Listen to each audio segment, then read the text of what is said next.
शिवसेना म्हणजे हिंदू हृदय सम्राट स्वर्गीय बाळासाहेबजी ठाकरे आणि शिवसेना म्हणजे स्वर्गीय आनंदजी दिघे साहेब। हे तेच दोन सिंह आहेत ज्यांनी हिंदुत्वासाठी आयुष्यभर लढाया लढल्या। एकदा जरी त्यांनी महाराष्ट्रातून डरकाळी फोडली ना तर संपूर्ण भारतभरती ऐकायला जायची। आणि आज सुद्धा जमलेल्या माझ्या तमाम हिंदू बांधवांनो, भगिनींनो आणि मातांनो, आज सुद्धा जर का तुम्ही नॉर्थ इंडिया असू दे, साऊथ इंडिया असू दे, अगदी सगळीचकडे या दोघांचे बऱ्यापैकी फॅन्स आहेत आणि अजून सुद्धा त्यांची आठवण काढली जाते। आता मंडळी, धर्मवीर भाग 2 हा सिनेमा थिएटर्समध्ये आलेला आहे आणि हा सिनेमा मी आजच पाहिलाय फर्स्ट डे फर्स्ट शो। नक्की मला हा सिनेमा कसा वाटला ते मी पटापटा सांगणार आहे तुम्हा सगळ्यांना। सगळ्यात महत्त्वाची गोष्ट तर धर्मवीर भाग 1 हा ज्या पद्धतीचे प्रश्न आपल्याला सोडून गेला होता, नक्की पार्श्वभूमी त्याची काय होती, हे सगळं काही तुम्हाला माझ्या ट्रेलरच्या व्हिडिओमध्ये जाणून घेता येईल। त्याच्यामुळे आत्ता अजिबात वेळ वाया न घालवता थेट आपण सिनेमाच्या या रिव्ह्यूमध्ये जाऊया। मराठी सिनेमासृष्टीमध्ये एक असा रत्न बाहेर आलेला आहे ज्या रत्नामुळे सिनेमांची जी उंची आहे ती दिवसेंदिवस वाढत चाललेली आहे। मी बोलती प्रवीण विठ्ठल तरडे या व्यक्तीबद्दल। खरं तर धर्मवीर भाग 2 याचं कथा, पटकथा, संवाद आणि दिग्दर्शन हे सगळं काही या व्यक्तीने केलेलं आहे। आणि मानाचा मुजरा, ज्या पद्धतीचं एक हाईप क्रिएट झालं होतं धर्मवीर भाग 1 पासून, ते खऱ्या अर्थाने वाखाणण्याजोगं होतं। ज्या पद्धतीचं डिरेक्शन असेल, ज्या पद्धतीचे सेट डिझाईन्स होते, ज्या पद्धतीची एडिटिंग होती, आता भाग 2 मध्ये सुद्धा तितक्याच ॲडव्हान्स लेवलच्या गोष्टी तुम्हाला पाहायला मिळतात।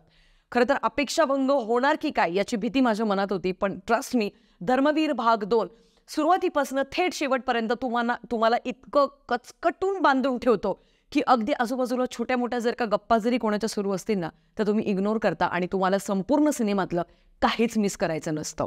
सांगा ना, काय आहे हिंदुत्व? अरे 18 पगड जाती जमातींनी एकमेकांना करकचून मारलेल्या मिठीत हिंदुत्व आहे। कुठल्याही सिनेमाचा आत्मा असतो त्याचं म्युझिक, मग तो बॅकग्राऊंड स्कोर असू शकतो, गाणी असू शकतात, सगळ्या गोष्टी असू शकतात। तर या सिनेमाचं म्युझिक सुद्धा तितकंच प्रॉमिसिंग आहे आणि थ्रू आउट तुम्हाला ते एंटरटेन ठेवतं।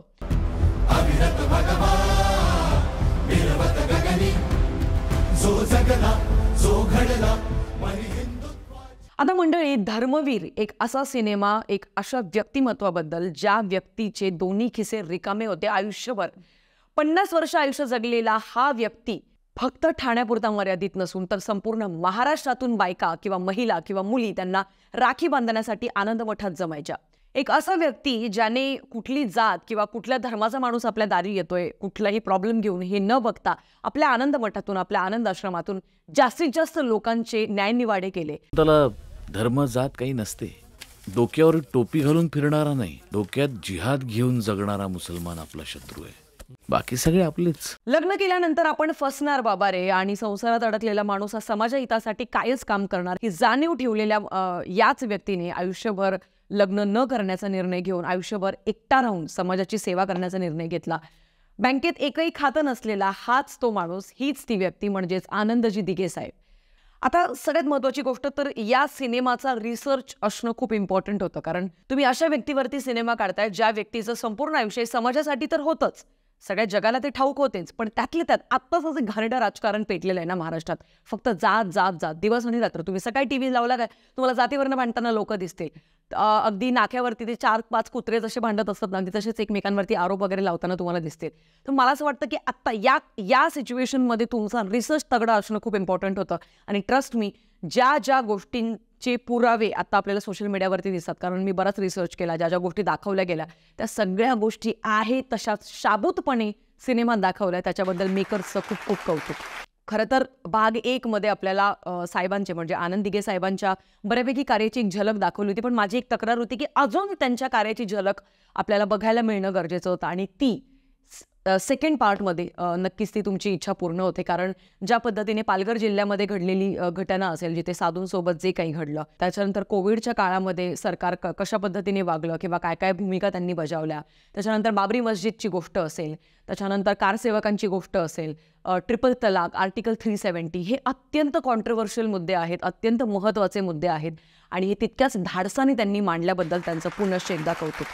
आता मंडळी, या सगळ्या महत्त्वाच्या मुद्द्यांमध्ये धर्मवीर भाग 2 हा सिनेमा हात घालतोच, पण त्याहूनही महत्त्वाची गोष्ट अशी की सिनेमाचा जो भाग 1 आहे ना त्याच्यामध्ये तुम्हाला इतका टाईट स्क्रीन प्ले आहे, इतका टाईट की तुम्हाला म्हणजे इकडची मांडी तिकडे सुद्धा तुम्हाला सरकवायची नसते, इतका टाईट स्क्रीन प्ले आहे आणि अमेझिंगली तो लिहिलेला आहे. इतके महत्त्वाचे आणि कॉन्ट्रोवर्शियल मुद्दे आहेत. सगळ्यात आधी तर ज्या नेत्यांच्या भूमिका वेगवेगळ्या ॲक्टर्सने बजावल्या आहेत त्यांचं सुद्धा तितकंच कौतुक व्हायला पाहिजे. ऑफकोर्स आता क्षितिज दातेचं तर मला असं वाटतं या कलाकाराचा जन्मच झाला होता की काय बाबा रे, एकनाथजी शिंदे यांची भूमिका प्ले करण्यासाठी. कारण मूवीनं संपता संपता तुम्ही विसरून जाता की एकनाथ शिंदे स्वतः कोण कसे दिसतात. सेम गोष्ट होते प्रसाद ओक सोबत. मी आधी म्हटलं होतं की फार कमी असे कलाकार आहेत ज्यांनी बायोग्राफी ज्या ज्या वेळेला प्ले केलेल्या आहेत आपण ना काही सेकंदानंतर सोल्ड आउट असतो आणि आपल्याला लक्षातच राहत नाही की अच्छा हा एक ॲक्टर आहे प्रसाद ओक जो आनंद दिघे साहेबांची भूमिका बजावतोय. नाही, आपल्याला असं वाटू लागतं की हेच आनंद दिघे आहेत. जो हिंदू हित की बात करेगा वही देश पर राज करेगा. आणि कमालीचं काम केलंय सिरियसली. जेवढं त्यांचं कौतुक करू तितकं कमी आहे असं मला वाटतं. सो आता कास्टिंग सगळं टॉप नॉच आहे, म्युझिक टॉप नॉच आहे. डिरेक्शन वाईज जर का मला बोलायचं झालं तर हो, म्हणजे 1 ते 2 सीन्स असे आहेत जिथे थोडीशी निराशा होते. स्पेशली जर का जो ट्रेनचा सिक्वेन्स आहे जिथे नगमाच्या घरी रक्षाबंधन साजरी करायला जेव्हा आनंदजी दिघे जातात तर ती जी ट्रेन दाखवली, कारण ऑफकोर्स आताच्या ट्रेन थोड्या मॉडिफाईड झालेल्या आहेत, त्यांना त्या काळातली ट्रेन दाखवायची होती त्याच्यामुळे त्यांनी व्हिज्युअल इफेक्टचा आधार घेतलाय. पण तो थोडासा तुम्हाला तिथे म्हणजे 19-20 तुम्हाला ते जाणवतं की नाही रे, म्हणजे लगेच कळतं की ते व्हिज्युअल इफेक्ट्समध्ये थोडीशी माती खाल्लेली तुम्हाला दिसते. दुसरी गोष्ट की जिथे एक म्हणजे हल्ला होतो एकनाथजी शिंदे यांच्यावरती तर तिथे सुद्धा थोडंसं एक जो तो ब्लास्ट दाखवलाय किंवा ज्या त्या गोष्टी दाखवतात ते थोड्याशा तुम्हाला अशा वाटतात. पण आय थिंक या खूप निग्लेक्ट करण्याजोग्या गोष्टी आहेत. बाकी ओव्हरऑल सिनेमा मला पर्सनली प्रचंड आवडलेला आहे. कारण माझी एकच तक्रार होती की आता आनंद दिघे साहेबांचं आयुष्य अख्खं 50 वर्षांचं आहे, बरोबर.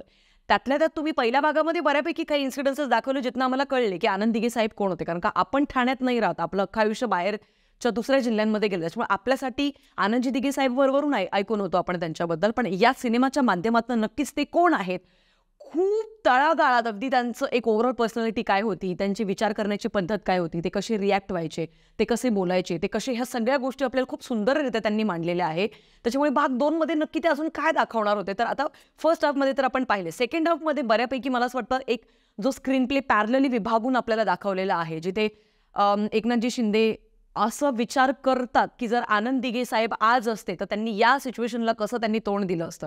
मग त्याच्याशी मिळताच होता एक इन्सिडन्स आपल्याला अगेन पास्टमध्ये घेऊन जातो आणि त्यांच्या गोष्टी दाखवतो. तर मला आवडली ती कॉन्सेप्ट जिथे दोन्ही गोष्टी पॅरलली सुरू आहेत.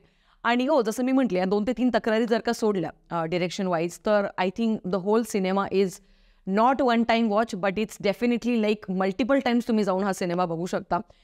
इतक्या छोट्या गोष्टी, बारकावे आहेत, रिसर्च खूप जास्त टॉप नॉच केलेला आहे, तो आपल्याला जाणवतो आणि तोच या सिनेमाचा सगळ्यात स्ट्रॉंग पिलर ठरणार आहे असं मला वाटतं. छायला लालच आहे की मला वाटलं होतं माझं भगवं असेल. आता धर्मवीर भाग 2 हा हिंदी भाषेमध्ये सुद्धा रिलीज झालेला आहे, पण तितकेच हिंदी भाषेसाठी स्क्रीन्स अवेलेबल ॲज ऑफ तरी नाही आहेत. बघूया काय कसं शनिवार रविवार किंवा सोमवारची काय अवस्था होते, त्याच्यानंतर कदाचित आपल्याला सगळ्यांना समजेल. पण सध्या चिक्कार गर्दी आहे, तुफान गर्दी आहे थिएटर्सला. बघून आनंद होतोय की मराठी सिनेमांचे चांगले दिवस येत आहेत आणि प्रेक्षक हे धाव घेत आहेत थिएटर्समध्ये आणि हळूहळू बजेट वाईज, डिरेक्शन वाईज सगळ्या गोष्टी इम्प्रूव्ह होत आहेत. आता अजून एकदा मी एका गोष्टीचं कौतुक करू इच्छिते की ज्या पद्धतीचे कलर पॅलेट्स वापरलेत, कलर ग्रेडिंग आहे, एडिटिंग आहे, हे सगळं ना थोडंसं अजून जास्त प्रोफेशनली इम्प्रूव्ह झालेलं आपल्याला दिसतं कम्पॅरेटिव्हली भाग 1च्या. आणि येस, अशा पद्धतीने ठाण्याच्या या ठाण्या वाघाची ही गोष्ट आहे धर्मवीर भाग 2. तुफान गर्दी आहे, अजून पण सांगते. मित्रांना घेऊन जा, शेजाऱ्यांना घेऊन जा, फॅमिलीला घेऊन जा, कलिग्सला घेऊन जा, सगळ्यांना घेऊन जा, चिक्कार लोकांना घेऊन जा आणि हा सिनेमा आवर्जून बघा. मी या सिनेमाला देईन 4 स्टार्स आउट ऑफ 5. बाकी जाता मी एकच गोष्ट सांगेन की सिनेमा हळूहळू तुम्हाला मध्ये मध्ये थोडा हसवतो सुद्धा, थोडे कॉमिक मोमेंट सुद्धा आहेत. आणि एक अशी वेळ मी स्पेसिफिक मेन्शन करू इच्छिते की दादा भुसे यांच्या अवतीभोवती एक खूप मोठा पंच आहे, खूप मोठा कॉमिक मोमेंट आहे, जिथे अख्खं थिएटर पोट धरून धरून हसत होतं, इन्क्लुडिंग मी ऑफकोर्स. सो नक्की तो कुठला मोमेंट आहे, तुम्ही जर का सिनेमा बघितला असेल तर मला कॉमेंट सेक्शनला कळवायला प्लीज विसरू नका. वेल, धर्मवीर भाग 2 बद्दल तर सगळी चर्चा झालेली आहे, पण आता धर्मवीर भाग 3 सुद्धा येणार आहे आणि मेकर्सने हे सगळ्यात शेवटी सांगितलंय. का माहिती? कारण नक्की कुठल्या अजून प्रश्नांची उत्तरं आपल्याला भाग 3 मध्ये पाहायला मिळणार आहेत ते सगळ्यात महत्त्वाचं आहे. महाराष्ट्रामध्ये जे काही घडतंय सध्या राजकारणातल्या गोष्टी, त्या सगळ्या कदाचित भाग 3 मध्ये ते दाखवतील. आणि हो, एक तुमच्या सगळ्यांसाठी प्रश्न सोडून जातीये. सिनेमाच्या शेवटी एका व्यक्तीचा कॅमिओ आहे, नक्की कोणाचं आहे ते मला कॉमेंट सेक्शनमध्ये कळवायला विसरू नका. वेल, आय वॉज व्हेरी सरप्राईज. मी अजिबात एक्सपेक्ट केलं नव्हतं. सो नक्की कोणाचा कॅमिओ ते मला कॉमेंट सेक्शनला कळवायला विसरू नका. भेटूया पुढच्या व्हिडिओमध्ये. तोपर्यंत तुमचं मत मांडायला अजिबात कंटाळा करू नका. पटापटा टाईप करा. कॉमेंट सेक्शन खुलं आहे तुम्हा सगळ्यांच्या ओपिनियनसाठी. भेटूया पुढच्या व्हिडिओमध्ये. तोपर्यंत काळजी घ्या. Peace out. सावरकर समझने के लिए देशभक्त बनना पड़ेगा, किसी एक फैमिली का कुत्ता नहीं.